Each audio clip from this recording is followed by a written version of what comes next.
Доброе утро, дорогие телезрители! В эфире главного национального канала передача «Новый день». И с вами сегодня я, Максим Гоголев. Сегодня 30 июля. У нас, как всегда, сегодня очень интересные темы и гости. Например, беременность во время пандемии, грудное вскармливание. И в конце мы свяжемся с нашей соплеменницей из Таиланда. Что ж, далее хотели бы вам рассказать, какая погода ждет нас на сегодня. По данным Якутского управления по гидрометеорологии и мониторингу окружающей среды, в центральных Улусах утром плюс 15, плюс 12, днем плюс 23. В Заречных плюс 16, плюс 13, днем плюс 24, плюс 22. В Южных Улусах плюс 18, плюс 14, днем плюс 20, плюс 18. В Вилюйских плюс 12, плюс 10, днем плюс 20, плюс 18. В Нижнеленских плюс 15, плюс 11, днем плюс 22, плюс 18 градусов. В Западных плюс 15, плюс 9, днем плюс 22, плюс 19. В Колымо-Индигирских плюс 11, плюс 6, днем плюс 15, плюс 8. В Янских плюс 10, плюс 7, днем плюс 13, плюс 8. На северо-западе плюс 9, плюс 6, днем плюс 12, плюс 8.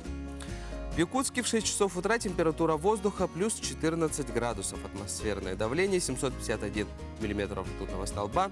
Ветер северный 3,8 метров в секунду. Днем ожидается плюс 23, плюс 25 градусов. Сегодня без осадков.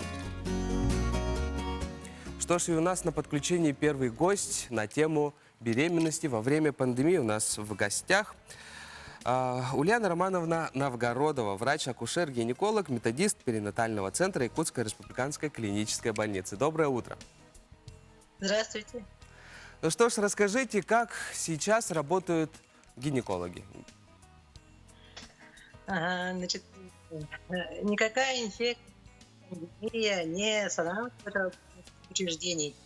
Все учреждения, конечно, работали в весеннее время в усиленном режиме, но на сегодня они потихоньку все восстанавливаются, входят в новый режим. Особенно группа населения, так называемые наши будущие мамы, они, в общем-то, без внимания медицинской работников не остаются. Они всегда, значит, по согласованию с учреждениями, по записи приходят и ходят на наблюдение у врачей, гинекологов и других специалистов. Их никогда не бросали в виде одних или вообще с какими-то проблемами. Более того, заведующие консультациями, вообще руководители учреждений организовали, значит, онлайн-записи, и они приходят строго прямо на них сами выходят, приглашают, устанавливают время посещения, и наши беременные будущие мамы ходят, значит, к своим гинекологам.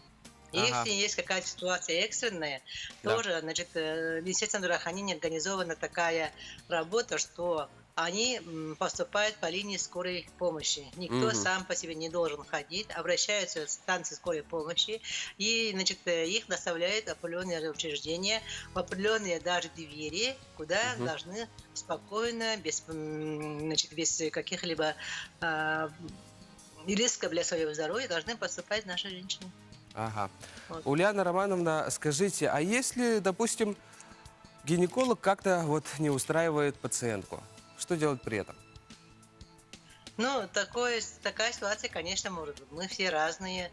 И, конечно, выбор врача, медработника остается всегда за пациентом. Поэтому тут можно культурно, цивилизованно обратиться к руководству той или иной организации, женской консультации. Есть заведующие, есть заместитель главных врачей, сам главный врач. И определиться по поводу выбора врача. Ваше право. Заявление пишет, значит, желающая сторона, что там хочет поменять, или установить такой график, чтобы ей было только удобно ходить с обеда или с утра. Всегда спрашивают, когда вы можете подойти, какое время вам удобно. Да, тут никаких проблем нету. Хорошо. У нас нет, что прикреплен к этому участку, и туда должны ходить. Или какой-то район, скажем, ДСК, и вы должны ходить только в третьей поликлинике. Нет, всегда пациент сам выбирает. Поэтому всегда знает, успокоится и спокойненько выбирает своего врача будущего, вашего ребеночка. Хорошо. И тема по поводу ковида, да, вот во время пандемии есть ли заболевшие среди беременных, и как это влияет на плод и на саму маму? Вообще всегда были вспышки, пандемии, вся история человечества говорит о том, что в те или иные периоды жизни, развития человечества, да, всегда они были. То холера была, то чума была, то что-то другое еще, да.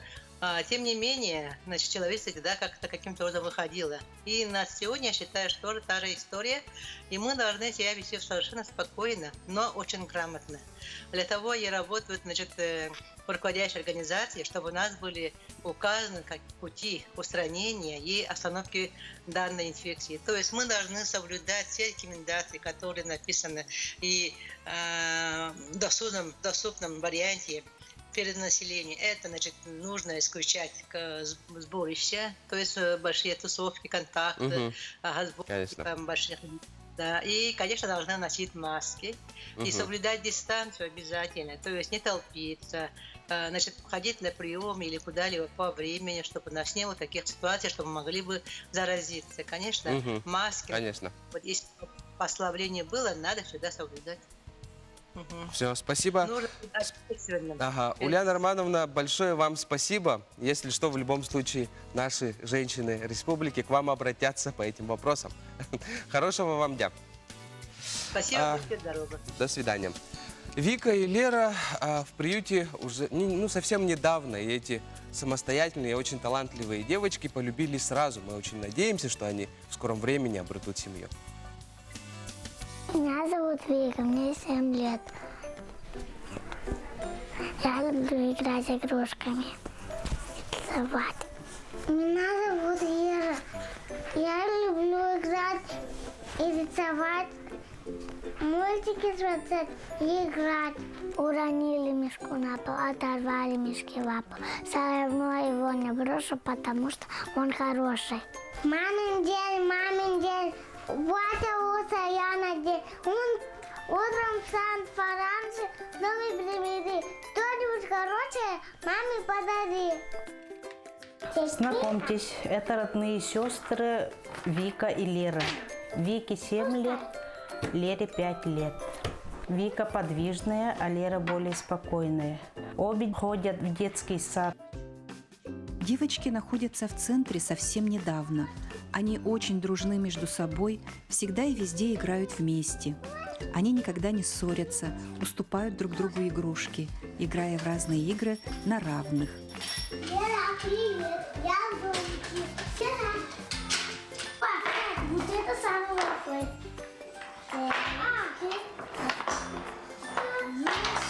Вот этот? Вот отсюда. Вика и Лера – девочки очень самостоятельные. Они умеют ухаживать за собой сами, делая это умело и аккуратно. Тут садись. Как ты вместе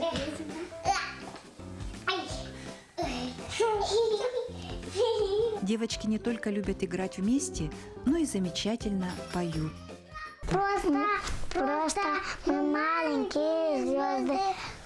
Вместе с нами танцуй, вместе с нами мы знаем движение, снимаем напряжение. Ай, будет круто, ай. Мы очень надеемся, что Вика и Лера обретут семью.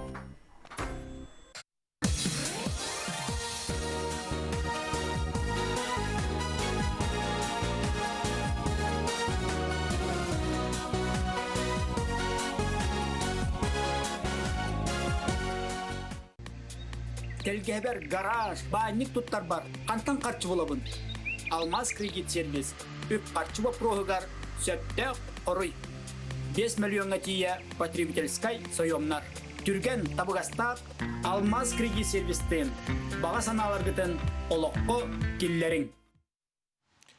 Ну что ж, и у нас на связи Елизавета Михайловна, преподаватель английского языка в языковой школе «Элит» в ПТЕ. Лиза? Здравствуйте. Доброе утро. Расскажите, как у вас настроение? Отлично, несмотря на раннее утро. Ну да. Сколько у вас время? 5 утра. Угу. Ну что ж, Елизавета у нас из Паттайи, да? Расскажите, как вы туда попали, как все это начиналось? Вообще, моя большая любовь с Таиландом случилась почти 10 лет назад, когда я первый раз приехала сюда по туризму. А приехала я сюда по туризму, потому что я увидела первых якутян, которые стали здесь зимовать. Вот, это была любовь с первого вздоха. Мне понравилась страна, атмосфера, культура. И уже через 4 месяца после первого отдыха я сюда переехала жить. Ну, то есть я попадала сюда 2 раза. Когда говорят, нельзя войти в одну реку дважды, у меня это получилось, потому что я переезжала 2 раза по одной и той же схеме, все работает. Ага, ну здорово. Чем вам понравился Таиланд? Расскажите. Таиланд — это очень дружелюбная страна, мне кажется, для иностранцев. Во-первых, здесь очень много экспатов живет, то есть такая дружба народов. Во-вторых, культура Таиланда, тайцы-буддисты, поэтому здесь чувствуешь себя комфортно, да, здесь отношение к иностранцам хорошее.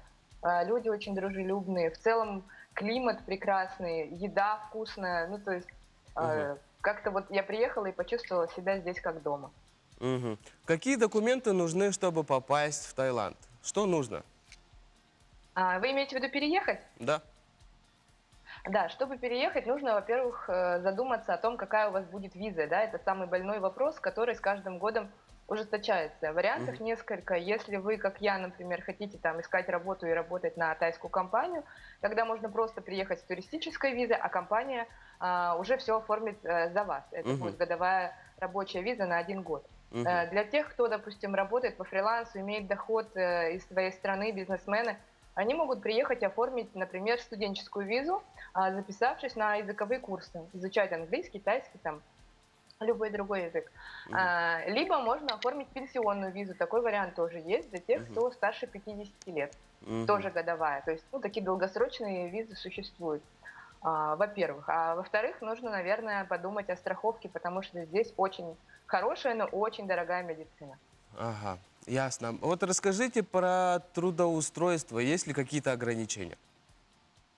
Да, ограничений масса. Таиланд такая страна, которая защищает свои рабочие места от иностранцев, поэтому здесь невозможно устроиться работать в сферу, сервиса, в банковскую сферу, практически невозможно работать врачом, то есть существует огромный список ограничений для иностранцев. Нельзя работать с материалами, допустим, там, с кокосом, изготавливать что-то там из, ну, местное какое-то производство. Вот. Но зато есть список профессий, по которым работать можно. Это преподавание, это переводчики, это IT-сфера. Вот. То есть, если постараться, то можно найти... Ну, и, соответственно, люди находят ухищрения разные. Допустим, у нас нельзя работать гидом туристическим. Но, как все знают, приезжают все гиды русскоговорящие.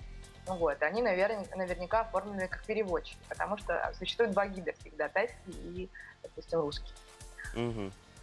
Вот. И сколько в среднем стоит снять квартиру? Сколько стоит средний чек в ресторане и корзинка, допустим, в магазине?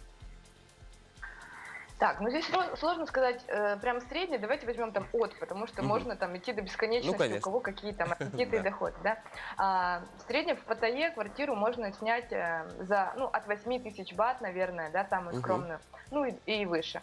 Это я имею в виду однокомнатную даже можно квартиру сейчас. В соотношении с рублем это сколько? 1 бат? 2,2 сейчас. Это получается где-то 16 тысяч рублей. Ну да, где-то 16-18 тысяч рублей от. Продуктовая корзина тоже примерно, наверное, на семью из 2 человек 2000 бат в неделю считать. Ну, со всеми там мясом, фруктами, овощами. Вот. И средний чек в ресторане. В ресторане, так, ну если прям в ресторане, наверное, там 500 бат на человека. Ясно. Например, так. Но есть разные, то есть есть макашницы местные, где тоже любят кушать туристы, и там будет стоить вам обед там 70 бат, например. По поводу зарплаты для иностранцев, есть какие-то вот рамки, какие-то вот, может быть? Да, существует порог, от которого иностранец должен получать. Насколько я знаю, 25 тысяч бат – это минимум, который может получать иностранец, в то время как у тайцев зарплата намного ниже. Ну, то есть это, в принципе, эти деньги, в принципе, могут хватить на спокойное проживание. Да, на спокойное проживание здесь. Здесь еще какая-то нулевая инфляция. Здесь 10 лет назад, как стоили, например, квартиры, вот 8 тысяч бат, они стоят так до сих пор. То есть тут не растет зарплата и не растут цены. Ни на что практически. Совсем недавно было день рождения короля. Как вы отметили? Мы отметили это дружно выходным, потому что это государственный праздник, и мы не работали. Мы не работали 4 дня. Тайцы, как и россияне, очень любят объединять праздники. И это была суббота, воскресенье, понедельник, вторник. А так, день рождения короля, обычно официальная часть проходит в Большом Королевском дворце и транслируется по телевидению. Ну, еще, наверное, надо добавить, что города украшают за 2 недели, за 10 дней до праздников желтые цвета, это цвет короля. Он родился в понедельник, так же, как и прошлый король, поэтому все было в желтых цветах, в его портретах, ну, таким образом. Ага, на ваш взгляд, вот именно правление короля, каково? Хороший он правитель? Или как? Вот прежде чем сказать про правление короля, нужно сказать про закон, который существует здесь. Нельзя сказать ничего плохого. Поэтому все довольны, радостные. Мы очень любим короля, и, собственно, выбора большого нет у людей. Но в целом, наверное, без шуток, страной больше правит премьер-министр, и им периодически люди, ну, местные, я имею в виду, то довольны, то недовольны. Но вот ситуация с коронавирусом, им они были очень довольны, потому что были выплаты, был карантин, страна там защитилась от пандемии и так далее. То есть на данный момент люди очень довольны. Ну что ж, Елизавета, большое спасибо, что вы вышли к нам на связь. Хорошего вам дня. Спасибо, что пригласили. Спасибо. До свидания. До свидания. Хотели бы вы научиться делать мебель? Это, в принципе, очень непросто, и мы на своем примере хотели бы показать, как, например, сделать столик для завтрака.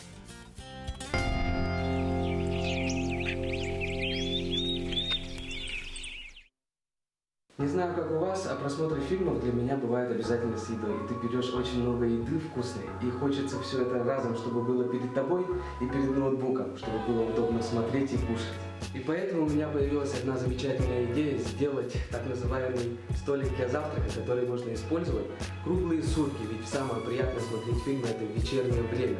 Особенности, когда уже дети уснули, и все остальное время принадлежит только тебе, фильму, еде и тебе. Я думаю, что у многих на балконе лежит всякий хлам, который, как говорится, когда-нибудь да пригодится. И для поиска материалов мы открываем дверцу балкона, и это полотно нам очень подходит. Когда-то было, не знаю, какой-то столешницей. Для того, чтобы сделать этот стол, нам нужны такие вот инструменты. Возьмем наш ноутбук, чтобы посмотреть примерно, как он будет находиться. Также сразу надо будет отмерить высоту наших ножек. Я думаю, что примерно 25 сантиметров это будет для нас как раз. При работе с электрическими инструментами не забывайте о средствах с индивидуальной защитой. И обязательно все должно быть безопасно. Вот такой вот я двойной очкарик.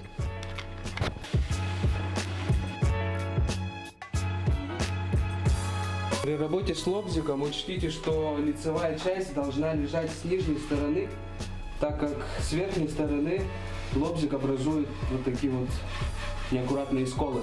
Вот так выглядит срез с нижней стороны.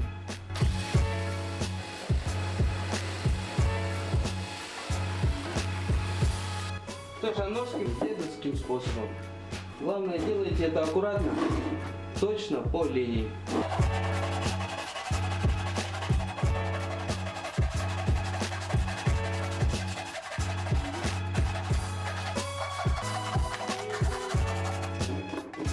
Обрубки оставим, может быть опять где-нибудь да пригодится. Далее мы шлифуем полотно, чтобы убрать вот эти вот рисунки, какие-то неровности, может быть дерево было старым, оно обновится.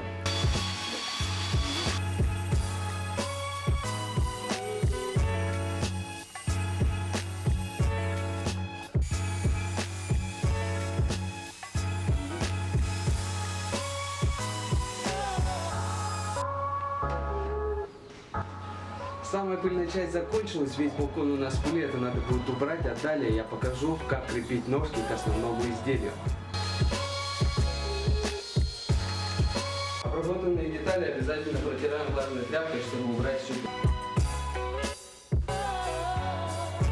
Далее мы находим середину. По такой же аналогии на ножке рисуем также крест. Отходим от центра на 15 миллиметров. С двух сторон. Здесь будут крепиться наши чопики. Отмеряем длину наших чопиков. Это делается для того, чтобы понять, какой глубины делаем крючки. Для того, чтобы не просверлить наше полотно полностью, мы делаем пометку вот так вот изолентой. Не бойтесь, если она черная, в любом случае будет видно, где она находится.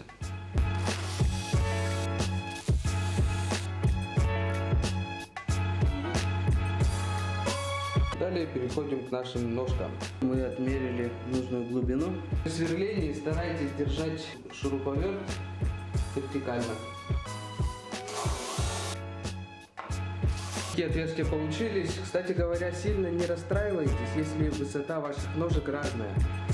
Это сильно ни на что не повлияет, так как в основном этот столик будет на кровати. Сейчас будет один из самых ответственных моментов, это проклейка. Для этого я выбрал специальный клей по дереву. Теперь наш стол почти на стадии завершения. Ждем, пока клей просохнет. Все-таки моя душа не успокоилась с этим клеем, поэтому я перекрестно саморезами тоже закрепил. Последний этап нанесения лака. Лак я купил водостойкий, быстросохнущий. Написано, что он акриловый. Время высыхания где-то 1 час, до полного высыхания где-то понадобится. Лак, собственно, выглядит как молоко, но не надо бояться, как говорит производитель, при высыхании он становится полностью прозрачным. Переворачиваем стол. Лицевую часть лаком покрыть стоит минимум 2 раза, для того, чтобы он держался дольше. Ну а пока сохнет лак, сходим в магазин.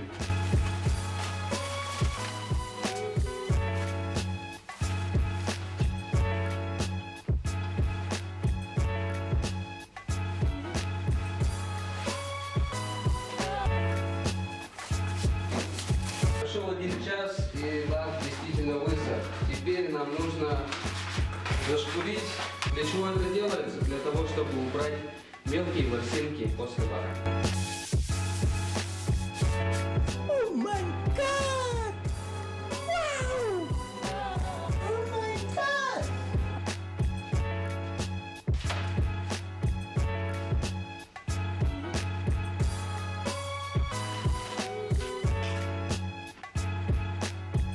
Сегодня я вам показал, как этот столик делается. Он делается, в принципе, очень просто, из чего угодно. Желаю вам приятного просмотра.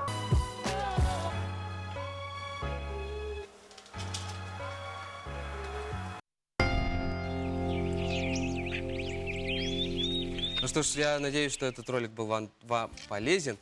Продолжая тему беременности во время пандемии, мы затрагиваем тему грудного кормления. И у нас в гостях Ульяна Михайловна Лебедева, кандидат медицинских наук, главный внештатный диетолог Минздрава Якутии, заслуженный работник здравоохранения. Здравствуйте. Здравствуйте. Ну что ж, расскажите, насколько важно кормить грудью? Если, начну с того, что грудное молоко, да, грудное вскармливание, естественное вскармливание, это начало жизнеспособности, жизнедеятельности человека.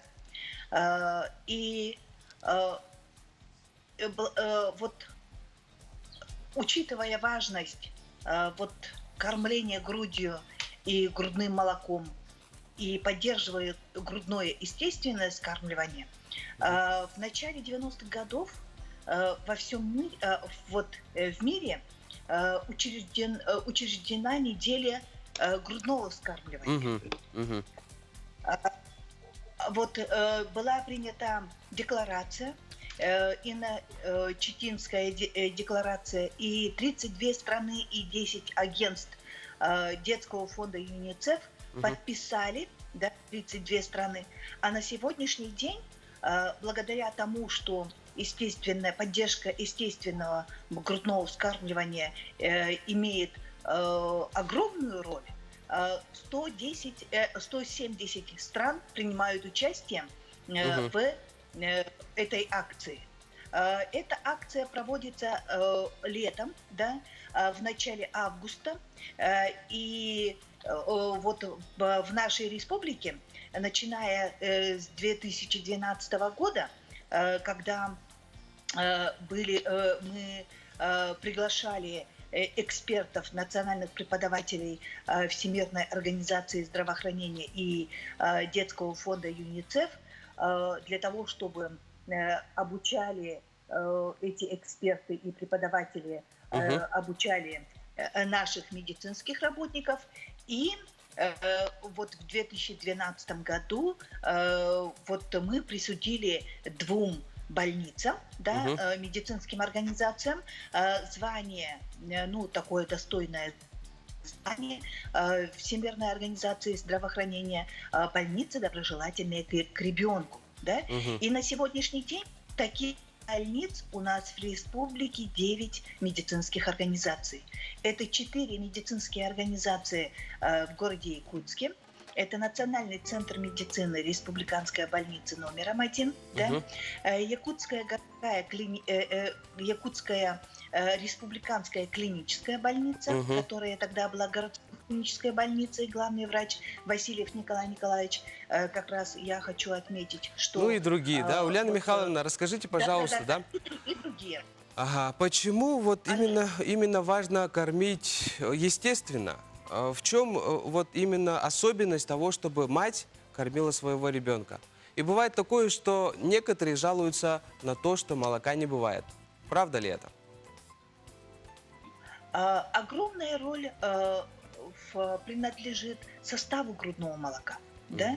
В составе грудного молока вот на сегодняшний день представляется роль белка, да, жира, углеводов, витаминного состава, минерального состава. Вообще в грудном молоке низкий белок, чем в коровьем и в другом молоке различных животных. В грудном молоке вот состав белка имеет роль тем, что очень много полезных аминокислот. Да? И в грудном молоке есть полезные нуклеотиды, которые играют большую роль в поддержании иммунитета. Ага, да? Ульяна Михайловна, у нас времени совсем немного осталось. Скажите, сколько месяцев нужно кормить ребенка? Исключительно на грудном вскармливании ребенок должен находиться до 6 месяцев. Это по рекомендации Ульяна Михайловна, Всемирной большое спасибо. организации. К сожалению, эфир заканчивается. Ну что ж, мы заканчиваем свою работу, русский блок заканчивается.